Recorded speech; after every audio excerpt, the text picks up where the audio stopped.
This is... Wow! What a week. What a week. PoliTricks. Welcome back to another edition of #PoliTricks with Botsang Moiloa.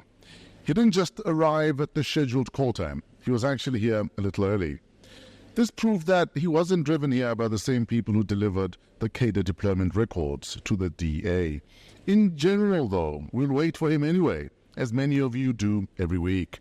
And welcome back to Botsang Modimowame Moiloa. Botsang. Hey, Brother Fresh, good morning, and good morning to the followers, subscribers, and viewers. Welcome.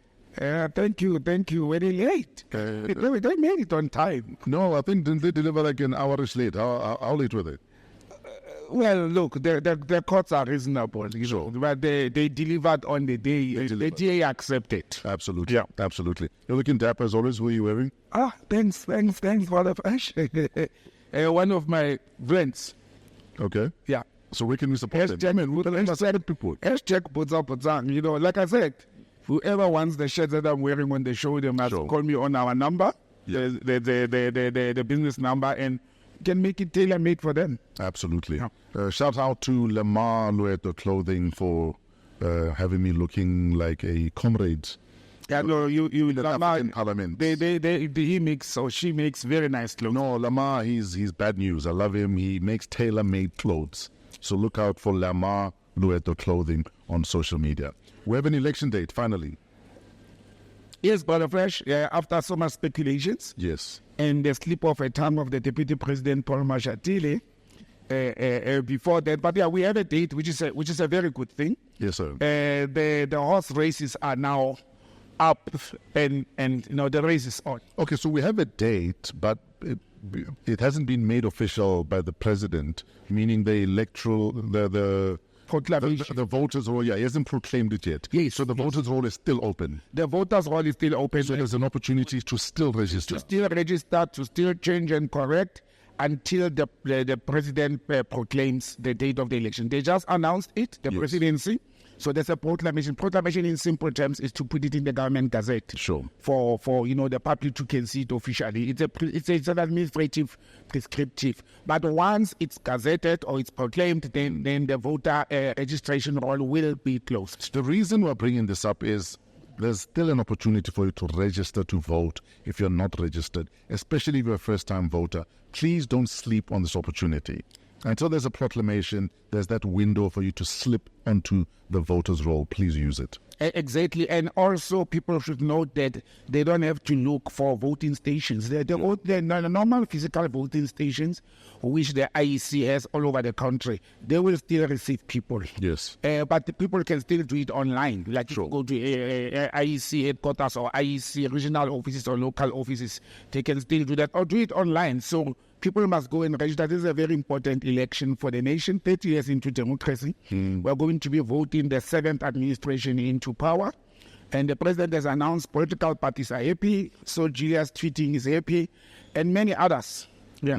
But in the middle of announcing this voter registration, election day, something very interesting crossed my mind.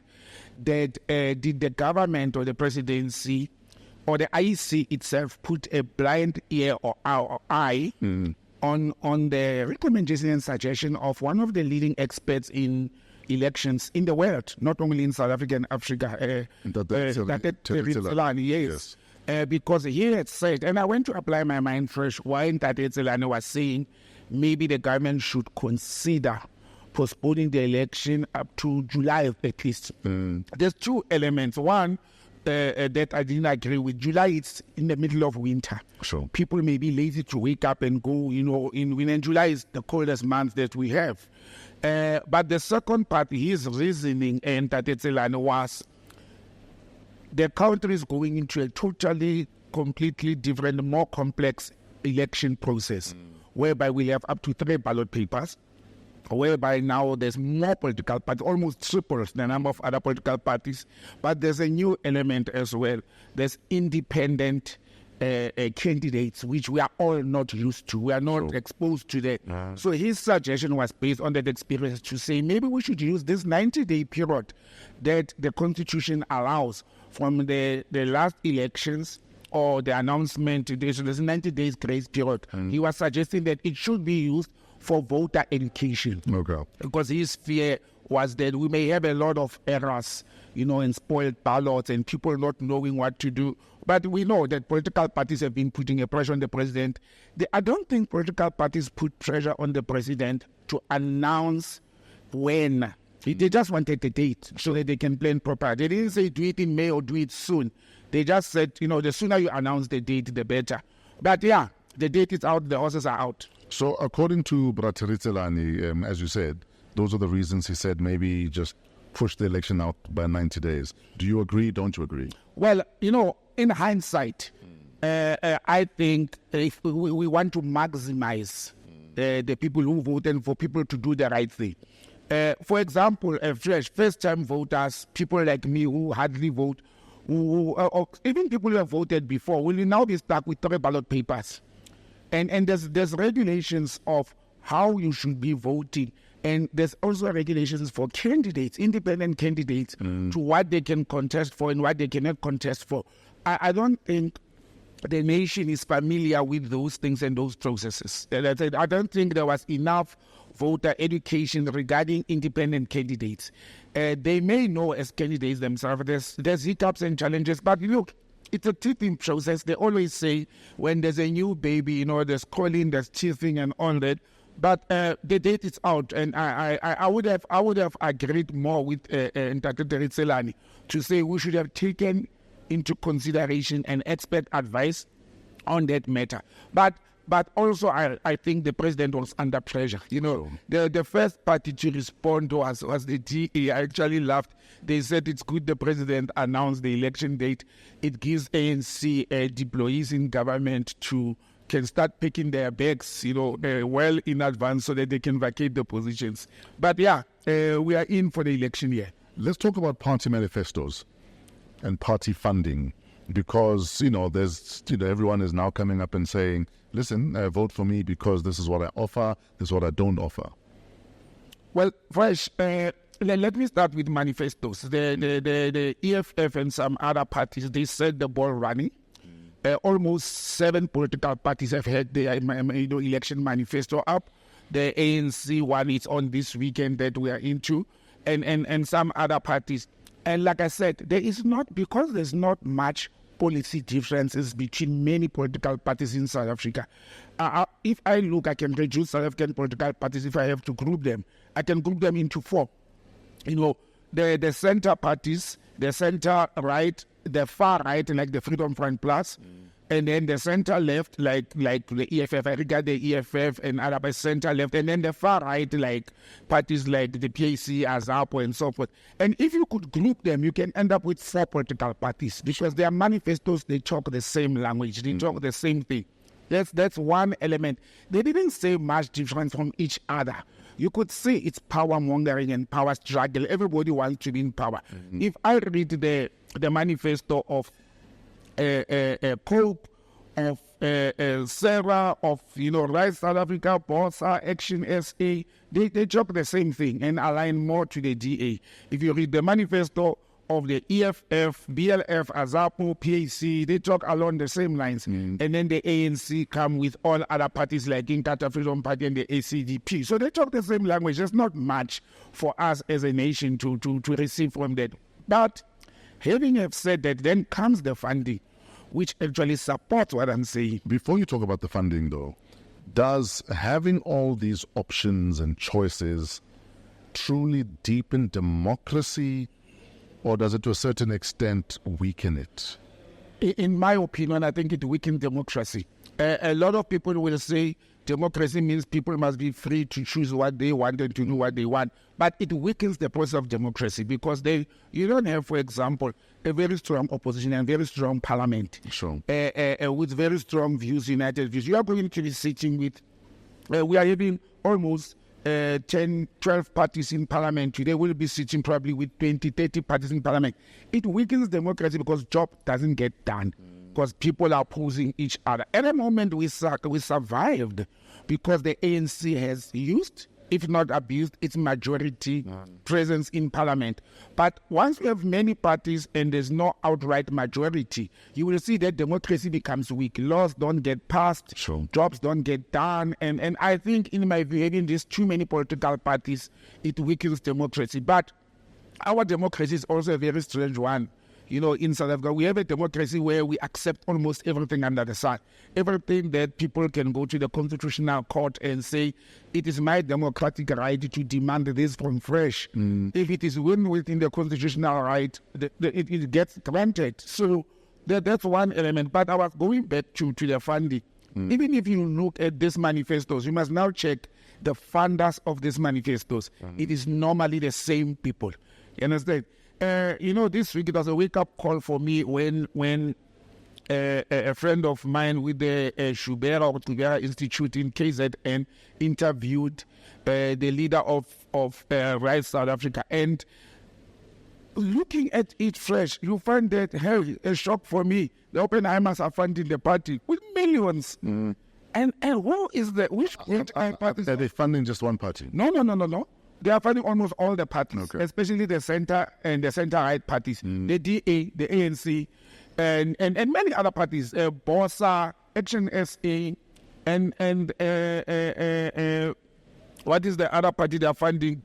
So there's many that the Oppenheimers are funding. But if you look at also the funders, South Africa is becoming like, we are really playing into global politics. We're becoming like the US, whereby the owners of the monies and the industrialists and the capitalists are controlling political parties. The same people that are funding political parties, they are rotating them. You understand? So it's the same people every year. The same people that funded Tate Cyril Ramaphosa, what do we call the sealed bank statements and the CR17 records. They are now a little bit unhappy with him, so they are moving their money somewhere. We do have a policy in this country for political party funding disclosures, but it should be worrying that we're becoming like the Rockefellers and the Rothschilds families who are funding political parties all over the world. And we have the same situation. And when you look at the South African situation as well, the so-called Stellenbosch boys or Stellenbosch mafias, they also belong to part of the Rothschilds. And then you have others who are coming up funding the Mazotis of this world, who are funding the EFF and friends of the EFF and others who have now become children of the Rockefellers party. So we are caught up into that political web where money determines who is going to rule in South Africa and how they are going to rule. And you remember in the past I've said white capital and owners of land and minerals in South Africa and business people, especially the so-called foreign direct investors, they're going to determine who's going to rule South Africa and how is that person going to rule South Africa. And we have seen it very clear under Tate Ramaphosa's administration, the sixth administration, that the allegations that were there to say billions, almost 2 billion, was used to put him into power, and it came from white capital, which is something they never denied, by the way. They just sealed the records. They are not happy with him, and they want him out, or they want to dilute him at a moment.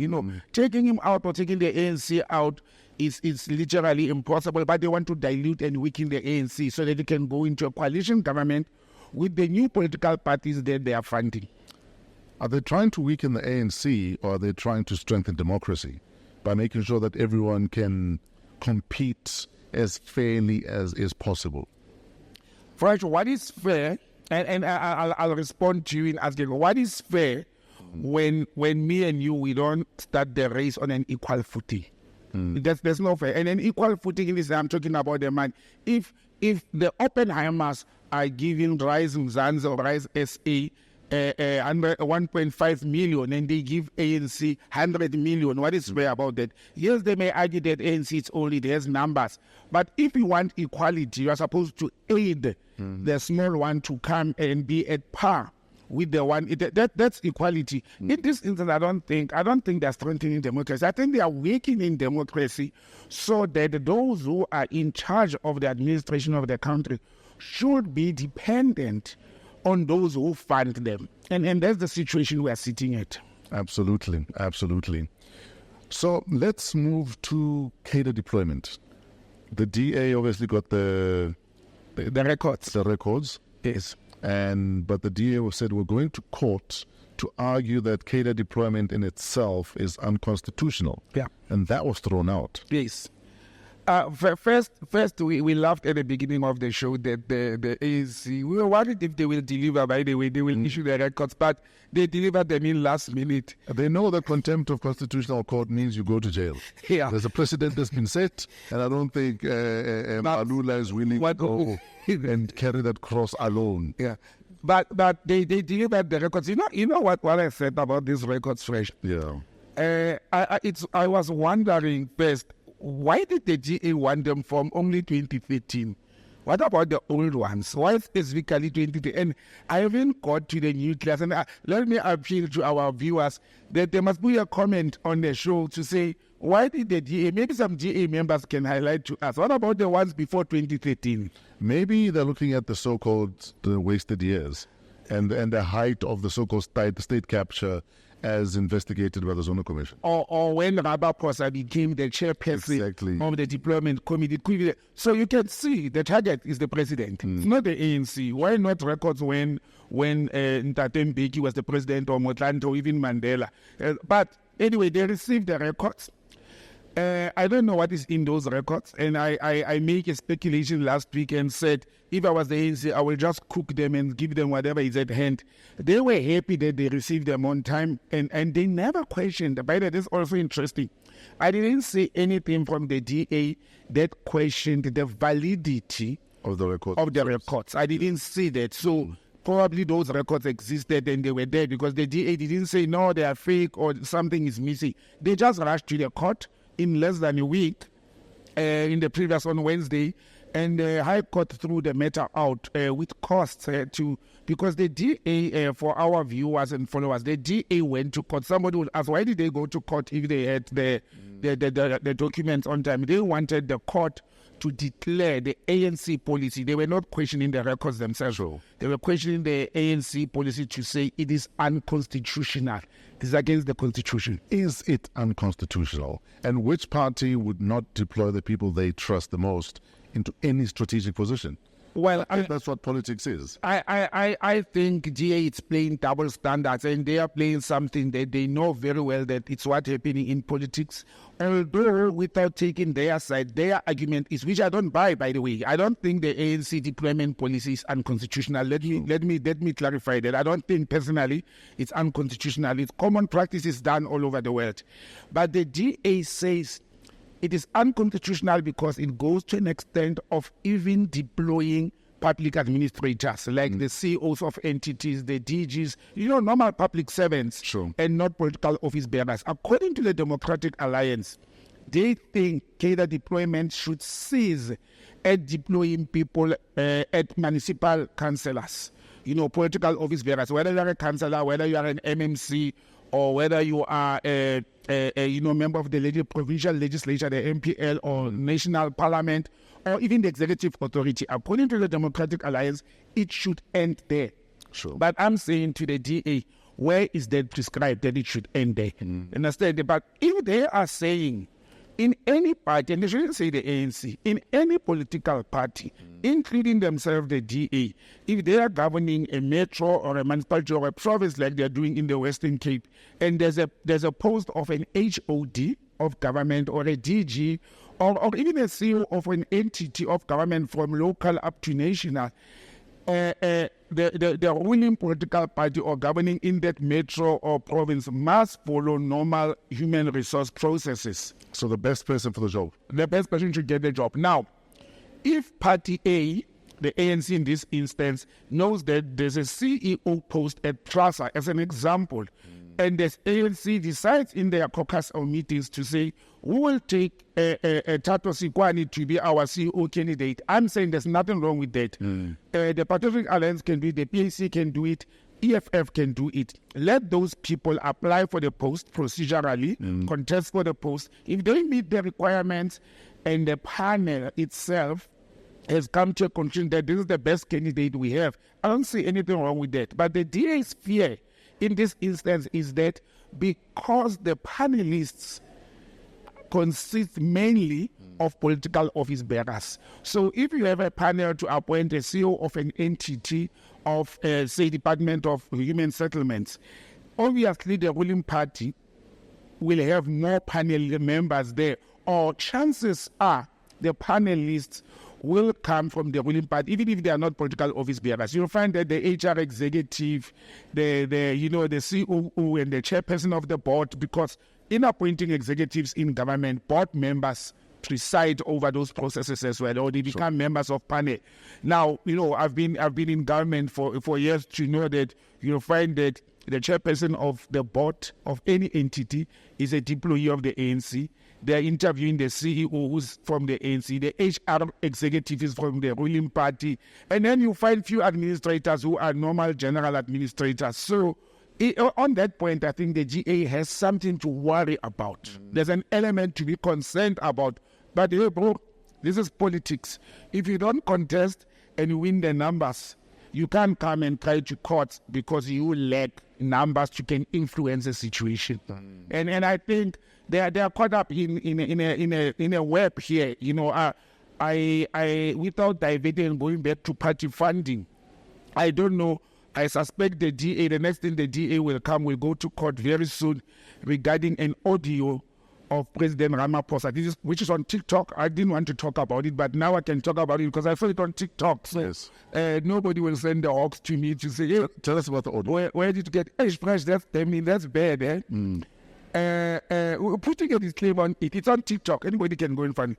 It's an audio of the president. What is the word you nicely? Allegedly and publicly the voice of the president of the republic addressing an ANC-NEC meeting or working group meeting regarding how the ANC stole, misused and abused public monies towards the previous elections that brought President Ramaphosa into power. So he is actually there talking about how he's prepared to take the bullet to protect the organization and let the people focus, in his way, let the people focus on CR17. We will seal them. We will fight that battle. I will bite the bullet instead of the party suffering, instead of the public knowing that we, the ANC, use government money to can fund our election machinery. That was the voice of the president talking there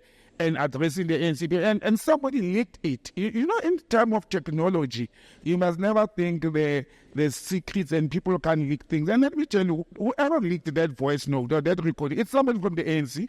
Absolutely. And it's somebody from high-ranking ANC, but either the top 6 or the NEC, and who is now, in inverted commas, a heartful or piece of or tired with Ramaphosa administration. Why would somebody leak such damning information? And really, now imagine how much more. So the president concedes that there's something wrong with the CR17 files. He concedes that they exist. The courts were used or abused by the presidency and the ANC to conceal those records. Because this audio says to us also they were doing even the worst. And the worst is they were using state resources to fund their campaign. That is treasonous. That's a very serious treasonous challenge. But let me tell you what President Ramaphosa and the ANC are going to say. I'm not a voice expert as Botsang. Nobody can come and say that's my voice there. It may be doctored. So first of all, the GA or whoever, and expect the GA will have to ask for the records of that meeting because it's an allegation. And they will have to get an expert who can say this voice that is on TikTok recording is the voice that is on that. That's going to take 3 or 4 more years to do this thing. But from a layman's point of view, from the voice that I know of the President of the Republic, it wasn't that Ramaphosa talking there. And it's a layman's comment. I am not a voice expert, but one should look politically. Why would a member of the ANC release such information? There's been a lot that has been leaking. There's one that was leaked of the gentleman who was supposed to be Minister of Finance under JSET. Musebenzi. No, not Musebenzi. The former Minister of Finance who was promised to I think Nene. Oh, yes. There's one audio that was leaked talking about how the ANC is no longer the same, how even in meetings, and he was talking to members in a group, in a WhatsApp group of senior ANC leaders, not the official meeting. So these people are actually hating each other. And a lot of things are going to start coming out on the shenanigans and illegal activities that the ANC has been involved with in abusing state resources. We are going to see more cases after these coming elections of comrades, exposing each other shenanigans and corruption activity. We're going to see more of that. If somebody can leak the recording of the president. You ask, where's intelligence and all of the president? That means we're all fair game. There's still more coming. Our people must just buckle up after these elections. Sure. And mark my word, it's a very sad state. Should the ANC lose these elections, they're going to lose a lot of seats and a lot of cadres will not be deployed. But many are arguing that the way some opposition are scoring on goals, the ANC will get at least 50%. Look, this thing it's like a seesaw. 1 week is this story. Like I said, where the opposition failed recently was the opposition failing to capitalize on the birth of MK weakening the ANC. They were supposed to come with manifestos and a vibe that will, and also some level of unity amongst the opposition. Exactly. You understand? Some level of unity among the opposition. They've tried. They've had the Moonpack engagement. They've had the Africanist city, but there's no concrete outcomes where they sit together. And I still, where I'm sitting, I still believe the ANC will not get 50%. And look, this is my speculation, this is my estimate, but the opposition is not doing well. They are not taking advantage of low-hanging fruits and of failures as well as faults of the ANC. They are not doing that. I don't know whether they are comfortable of just being the opposition. They don't have a vision to can rise beyond being an opposition. But they're not taking advantage of that. There are so many things that the ANC has done and that are coming out now. For example, in the last 3 weeks, a month, let me put it that way. If you look at the utterances or the comments of Ntate Ismahashule, of Ntate Jacob Zuma, regarding fair or not fair manipulation of the IEC and elections. If I was a member of parliament or I was an opposition, I would have taken advantage of that and questioned what happened and taken the matter to court. Maybe they do not have money like the Democratic Alliance to can always run to court and take these matters to court. Because once these matters are in court, they can subpoena those people to come and support their utterances. The ANC, on the other hand, is doing something good. Whenever there are allegations against their members, especially senior members like the UIF and the Department of Labor allegations by their former member now who this week joined the UDM, they will run to court, they will run to police station, they will intercept those people to stop talking further. That's why the ANC do that. They don't deny, they are very smart not to deny in case the truth comes out. But they are very quick to can run and to say you can't make such allegations against us anymore without providing material evidence on the table, and they buy court's time. But yeah, you are right, Fresh. Political parties and opposition specifically, they are not, even the DA, which is good with papers and what, they are not taking advantage of serious things. There are somewhere they do right. Like I understood and I explained last week why the DA is going with this cadre deployment policy. I said it very clear. They are not questioning the cadres. They want to expose the rot inside the ANC. How Tin Swallow was favored as opposed to Pechinia, understand? Or to Taban. They want to expose that. They also want to expose the sitting president of the country to say all this rot happened when he was with him. You were there. Yes, you were there. And he was the chairperson of the deployment committee. And some of those alleged looters were appointed when you were responsible for cadre deployment. Exactly. I mean, we look at the most recent one, that the president appointed somebody who lied about his PhD. And how many of those cases that the president was directly involved in? We had a situation where Mekusela Diko was sitting right in the presidency, and there were allegations of corruption, which was never proven true, between her husband and herself, or her late husband, and things like that. And the president still went ahead and appointed her. So the DA just wants, the game is on. Mr. Ramaphosa, a check is no longer only from the inside of the ANC, which is fractured and fragmented. It also comes from the opposition. Let's move to the state of the province addresses that happened, especially in the Western Cape, happened in Gauteng. One thing that stood out for me was Premier Lesufi telling us that e-tolls will start being switched off by the end of March. But a part of me was like, but you told us that a year ago, that the process is starting. It's a year later, and now you're saying the process is starting. Is this an election donkey that is being flogged? And secondly, do you think people still care whether you're going to cancel e-tolls or not? Because they're not paying anyway.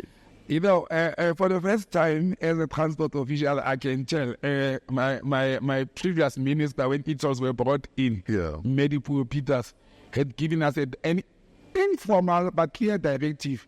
Every transport official from the department and entities, you must pay your e-tolls. But I'm a rebel and I'm a revolutionary. I'm like, this is my private car. You are not subsidizing. So some guys are not going to pay e-tolls. Certainly for those who have paid, the money has gone into the drain. Ntate Panyaza Lesufi, in his maiden State of the Province address, which was last year, remember he came into power not through the ballot. He came into power because the ANC was avoiding the two centers of power. So he became the premier of Gauteng only last year. Sure. So that was his maiden speech. He promised all those things, as well as the e-tolls. One good thing that has come out of this is that it was announced officially that e-tolls have been, stopped. The countries are still there. Why didn't they switch them off? Maybe they're using those cameras for security purposes and whatever. But for him to announce it now, it's relevant. I think it's an election slogan. It's very relevant. The second part regarding Ntate Lesufi that really caught me by surprise is announcing that all townships in Gauteng will be fitted with free Wi-Fi, 2024 and beyond. Now, this gentleman is only in power for the next few months. After the elections, this is his second SOPA, and he may not come back into that position, whether he will be promoted in the ANC or whether the ANC will lose Gauteng, which is very much likely. And if they win or they go into coalition, he may not be the premier. So to promise youth and people of townships who are in majority in Gauteng that they will have free Wi-Fi after elections, it's a very good promise for a politician. You give people seats, and after elections, you will be gone. The Wi-Fi will not be there. They would have voted for you. I don't think it's practically possible. I come from a township. I go home, almost every other week. The infrastructure is not there. Sure. Understand? And I have a problem with the infrastructure. And him making pronouncements on other matters of national interest while it's a provincial government. And that's my challenge. But it's a wait-and-see situation. I think it was a lukewarm SOPA, just like the national one. Sure. And the Northwest and the Western Cape. The Western Cape, instead of addressing the issues of the Western Cape as a province, they keep on focusing, which is the Democratic Alliance in this instance, they keep on focusing on what the DA has done in the municipality. And I think that's where Vincent, or I don't know his name very well, I don't know how to mispronounce it, the premier of the Western Cape is failing. Cape Town, guys, is not the Western Cape. Cape Town is the city, is the capital of the Western Cape. And by the way, once they start saying, look at Cape Town looks beautiful and is clean administration. There's no clean administration there. Part of Cape Town is those surrounding townships inside Cape Town. When you fly, I always tell people, Cape Town is like Rio de Janeiro in Brazil. One side of Cape Town divided, it's Mikuku and squatter camps and shacks and dirty water and sewages. Another side is suburbs. Fresh, I said to people the other day, and I think I've said it on this show, the way there's apartheid in Cape Town and discrimination, maybe not the racial apartheid, sure. but the wealth apartheid in this instance. Honestly, let's not go check it. When you fly there, even sometimes when it rains, the rain rains on this side of the highway and it's green. And then when it storms, that damages houses. There's times go to where squatters are, and then there's floods. This side is nice rains, this side is floods. Even Mother Nature is not talking to us as Africans in Cape Town. And the DA should stop talking about Cape Town as if it's the Western Cape. Sure. The Western Cape includes all those and even Cape Town includes the Guguletus, the Khayelichas, the landers of the Western Cape. And if the DA says the Western Cape is the well-governed province, they should be telling me about all those squatter camps in Guguletu and Khayelitsha. The only good thing that I see in those squatter camps when I go to Cape Town is that there's more DSTV dishes in those shacks than public toilets to be used by people living in those shacks. That's the only thing that I see. There's more. You see more dishes there, and you wonder what are poor people getting money for to can pay multi-choice all this money. But the Northwest was the other province that came with a very lukewarm statement. They were talking about budget allocation to can fix potholes fresh, which what do you call them? MEC still talk about fixing potholes. You don't fix potholes. You build proper roads. Exactly. Why do you have a budget to fix potholes? Build proper roads. Where is the thinking of our people? You fix a pothole between now and elections, and then when there's rains in October, November 2024, those potholes are wide open again. Exactly. And again, one of the mistakes that political parties do, and politicians or political office bearers, they talk about what they have achieved. They talk about how they spend their money and they save their money. In government, when you have been allocated a budget, not spending that budget, it is a bad thing. It's a wrong thing because you didn't do your job. Absolutely. You kept money that could have been used elsewhere else. No, to come and say, hey, we failed on this, but we took money back to Treasury, you are actually incompetent by taking money to Treasury. You didn't plan properly. And if these people can also learn, I'm telling you, if I was a campaigner, I will not talk about how I've achieved other things, because if I achieve, the public will talk, they will see. I will actually address the nation in a State of the Province address about where I did not achieve and what corrective measures do I have at hand. You understand? That's what the people want to know. Don't tell us that you have sold 10 chickens. Tell us that the 20 chickens that you didn't sell, what are you going to do with them? And those are the things that we want to hear from provinces. We don't want to hear what we see every day, that there's ARV rollouts when people are behaving these days. You can't boast with common things. The same as the State of the Nation address, the ANC, I don't know if they will win on this game. It is a very bad thing, and let me say to the public and politicians, let me tell you, to increase the number of social grant dependents, it's a bad thing, guys. Sure. It's a horrible thing to say we used to have 30 million people who are, or 20 million people who are dependent on social grants, whether it's old age, children, orphans grant. Now there are 30 million. It shows a bad administration. It shows the economy is doing bad. And you can't boast that you are keeping people in poverty and squalor and dependent on you. We should boast as a nation to say we have so many graduates who are employed. And I said we have so many infrastructure of roads that are fixed. We have so many hospitals or universities or tertiary institutions that we built in the last 5 years. That's what we should be talking about. Not to say we have increased the number of people who are dependent on social grants. It's actually a horrible. We're supposed to reduce that number. If the government is performing well, the number of people that are dependent on the state on social grants should be reduced, not increased. Absolutely. Do you want to move to Brazil and Israel? My third home. You know, Brazil is my third home. I know you lived in Brazil for a while. In fact, you've got a son in Brazil. Yeah.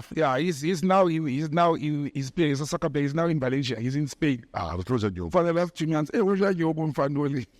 But anyway, Brazil, the member of BRICS left that there. Sure. We know that President Lula da Silva came back into politics after being jailed by the president. You know, Lula da Silva and Jacob Zuma, they are not only friends, they have also gone through the same fate, where he tried to contest for elections and he was fired 3 times before. On the 3rd time he won. He got into power when he was suddenly, he was not defeated, his party still won. Yes. And his successor replaced him, but he was jailed. And then after being jailed for a couple of months, he was released, as a free man, and he contested the elections and he won them. And I think Zuma is trying to copy the Lula, but Lula is younger and different.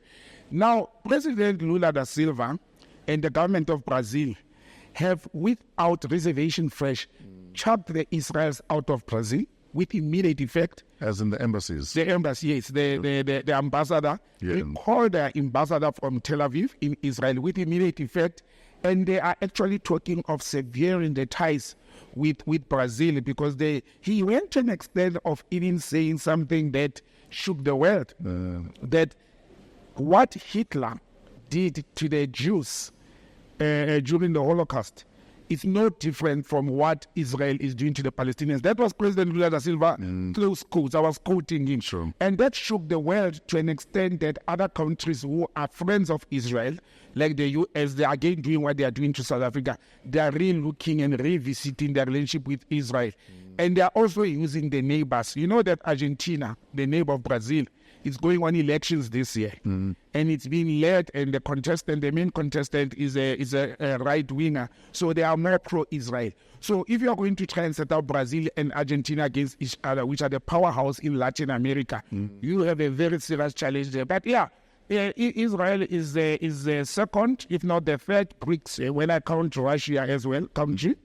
To can come out, and I'm talking about BRICS only, not BRICS Plus so far, the first member states. She can come up and sever ties with Israel. South Africa did it.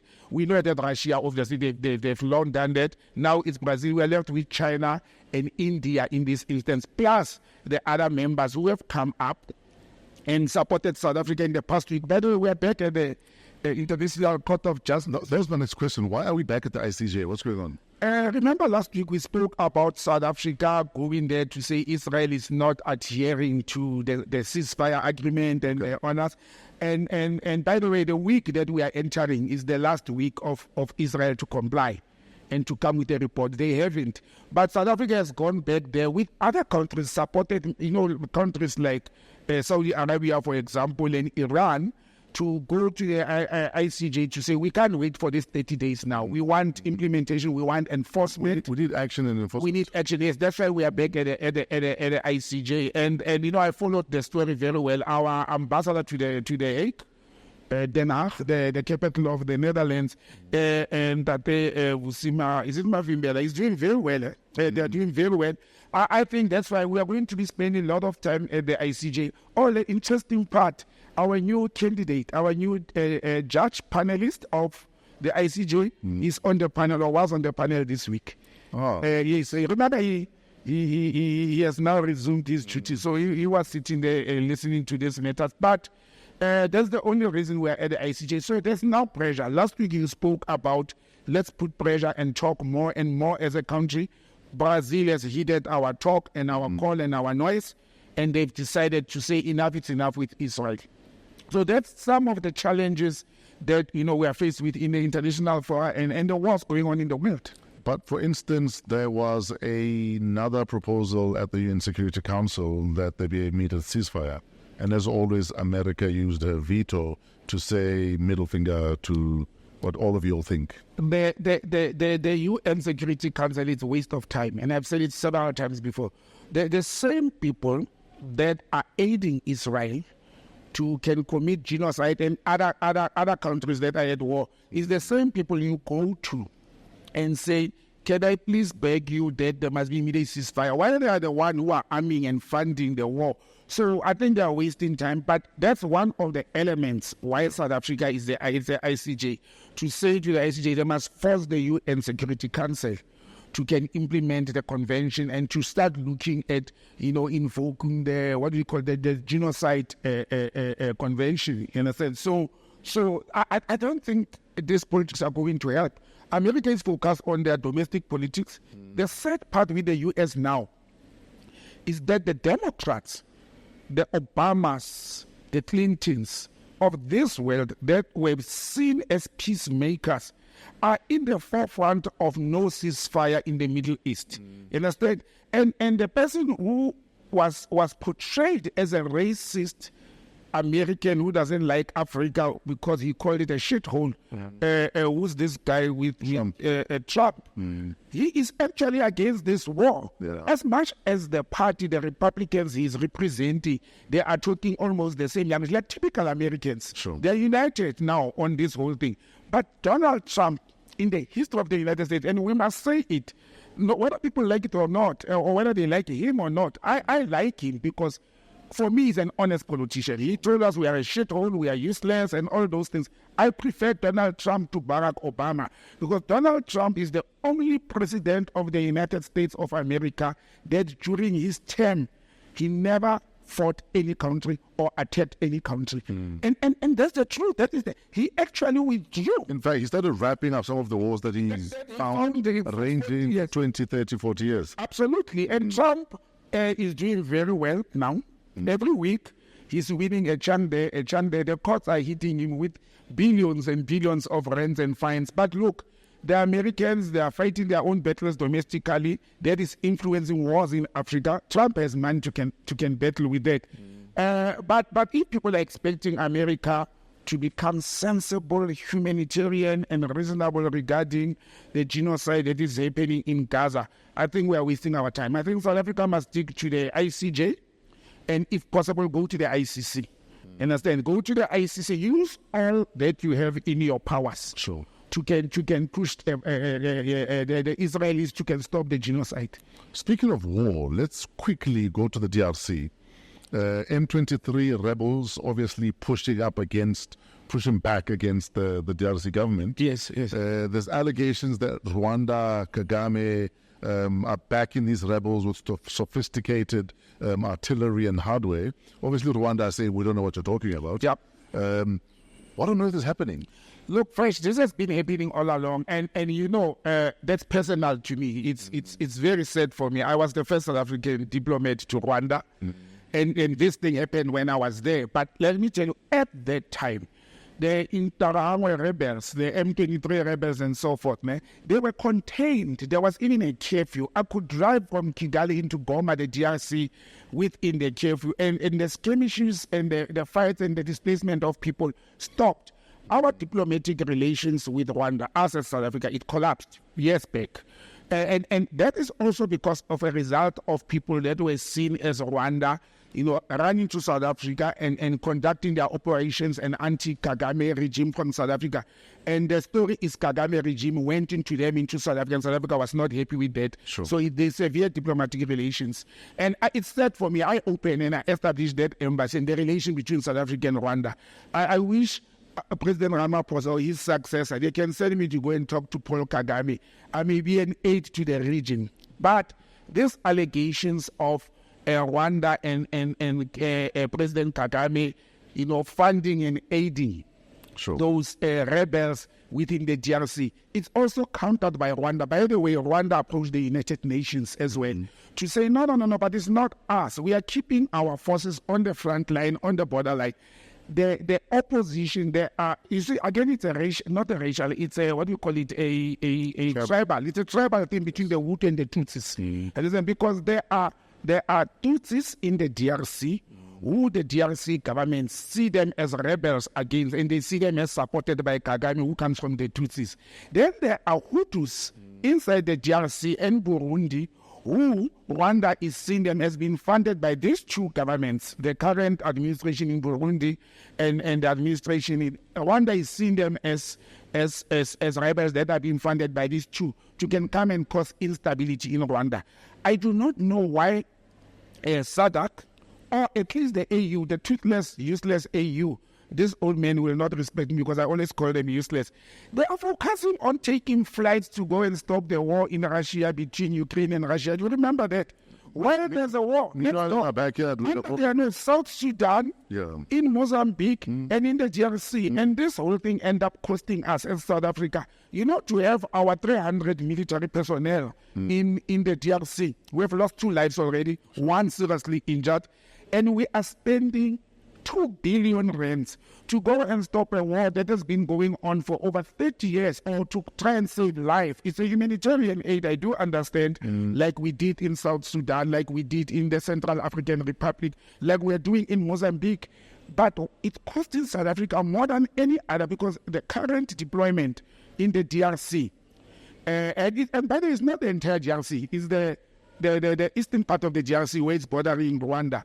The current deployment is costing South Africa more than any other country, and it's the deployment of the SADC. It's not the AU. Now you ask yourself, where's the AU? Where is the continental body that was quick to go to the coup belt ECOWAS and threaten Mali and Burkina Faso and Niger.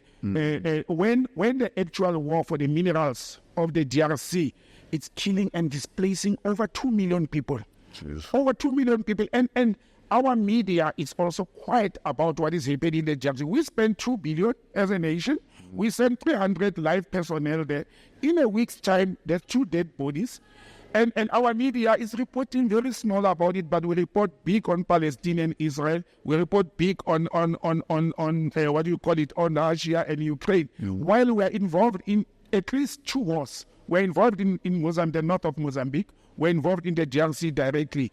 I don't say South Africa should not exercise its foreign policy and not aid. But if it's a burden for us as a nation, it's costing us lives and money, why should we get involved? And I don't think diplomatic channels have been exhausted, Fresh. I don't think I don't think they've done much. Sadly, like I said, we have severe diplomatic relations between us and Rwanda.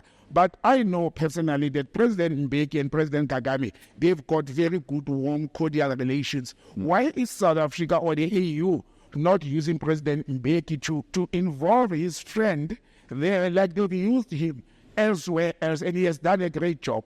We have seen President Zuma doing a great job during the Burundi, ceasefire peace negotiations. Yes. We have seen President Mbeki doing it in South Sudan. Why are we not using political and diplomatic engagements to go and engage just security and Kagame? I don't think President Kagame is hostile. I've served under him. And I know his cordial relationship with President Mbeki.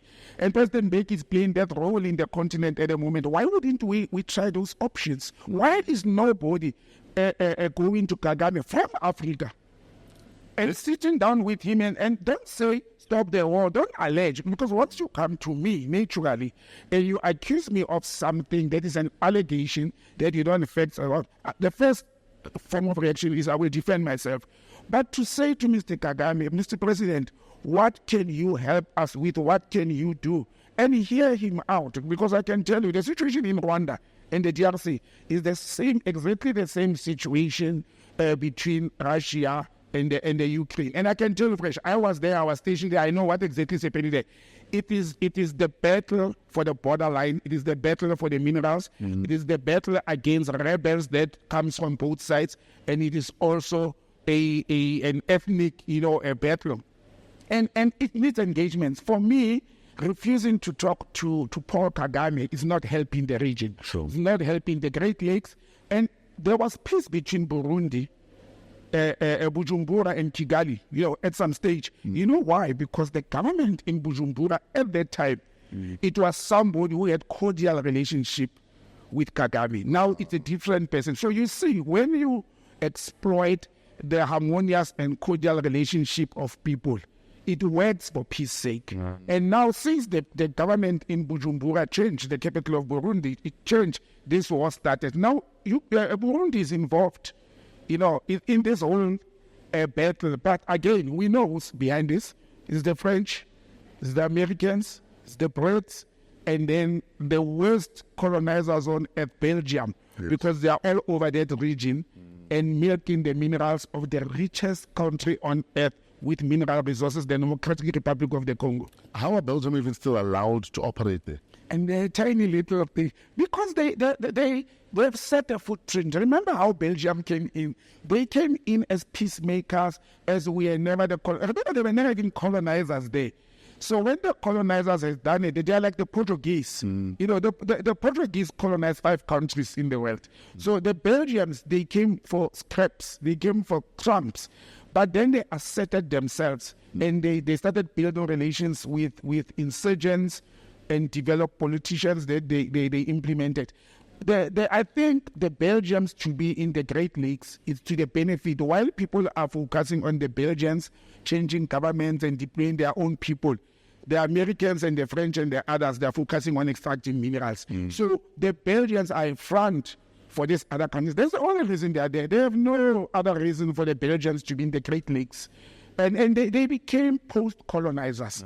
They were not, incept colonizers. We know that, obviously, in Zaire, the Congo today, the Belgians were in the forefront Sure. of killing the founder president. But we know that it's the Americans that actually killed the founder president of Zaire, and they put Mobutu Sese Seko there. So Belgians are a tool used by the imperialists and the West to can clean up the way for them to can conduct their atrocities and exploitation of minerals.